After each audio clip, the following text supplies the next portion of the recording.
નમસ્કાર મિત્રો, મારું નામ શ્રીકેશભાઈ કાછડિયા અને જે સુરતની અંદર 15 દિવસ પહેલાં જે ક્રેન પડી બંગલા ઉપર, તમને ખ્યાલ જ હશે.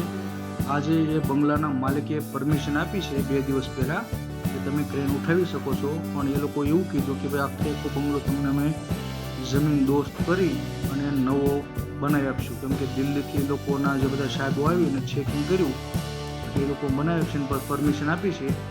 તો આજે ક્રેન ઉઠાવે છે ત્યાંથી. અમે લોકો કોઈ કામે ત્યાં ગયા હતા, તો પછી મેં કીધું થોડુંક શૂટિંગ લઈને તમને બધાને બતાવું છું. તો એની જે રોચક વાતો છે તમે જુઓ. જો આ બંગલો ઉપર કોઈ લોકો હવે ક્રેનથી ઉઠાવે છે, જે બીજી ક્રેનો પણ આવી ગઈ. એટલે મેં 2-3 દિવસ પહેલાં દિવ્ય ભાસ્કરમાં વાંચેલું કે જે ક્રેન તૂટી ગઈ ને, એક ક્રેન પડી જે બંગલા ઉપર, એ બંગલાના માલિકને 2.5 કરોડ રૂપિયાના ખર્ચે નવો બંગલો બનાવી આપશે. અને જે ક્રેન આવડે તમને સામે દેખાય છે ને, ક્રેન જે તૂટી ગઈ અને બંગલામાં જ પડે, આ ક્રેનના માલિક એવું કહેતા હતા કે ભાઈ મારી જે ક્રેન છે એ 9 કરોડની હતી, આ એક ક્રેન 9 કરોડમાં આવે, એવી 2 ક્રેન એટલે 18 કરોડ એ અને 2.5 કરોડ બીજા, 20-22 કરોડ રૂપિયાનો ખર્ચો થઈ ગયો. બોલો, એક જ નાની એવી ભૂલ.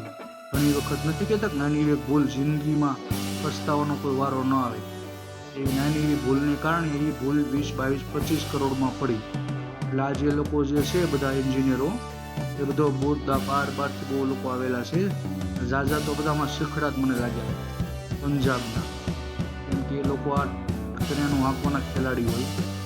તો આખો તમે વિડીયો જુઓ. આજે આ બંગલા, બીજી એક મને એ વાત જાણવા મળી કે આ બંગલા નંબર, તમને કોઈને ખ્યાલ છે બંગલા નંબર કેટલા હતા? બરોબર ને, આપણે કોઈનો વિરોધ નથી કરતા, પણ આ બંગલા નંબર હતા 13 નંબરના બંગલા ઉપર ક્રેન પડી. અને જે બંગલો આખો ઉપરથી ડેમેજ થયો, તો એ બંગલાના માલિકની સાથે વાત કરી આ લોકોએ ઘણા દિવસથી, પણ એને એવું કીધું કે તમે મને પહેલાં હું કઈ રીતની રાહત આપશો ને કઈ રીતનું. પછી એને બધા મિટિંગ કરીને કીધેલું કે તમને 2.5 કરોડના ખર્ચે જેવો છે બંગલો એવો સેમ ટુ સેમ તમને બનાવી આપશું. આ જે લોકો મેટ્રોના જે એન્જિનિયરો છે ને, એ લોકો પણ બીજાને કોન્ટ્રાક્ટ આપેલો, કોન્ટ્રાક્ટ એ લોકોએ એવું મેં દિવ્ય ભાસ્કરમાં વાંચી. પછી આજે હું રૂબરૂ ત્યાં ગયો અને બતાવું છું આખું ક્રેન. બીજી લોકો બીજી 2 ક્રેન લાવી અને આજે ઉપાડે છે. આજે રવિવાર છે અને 15 તારીખ.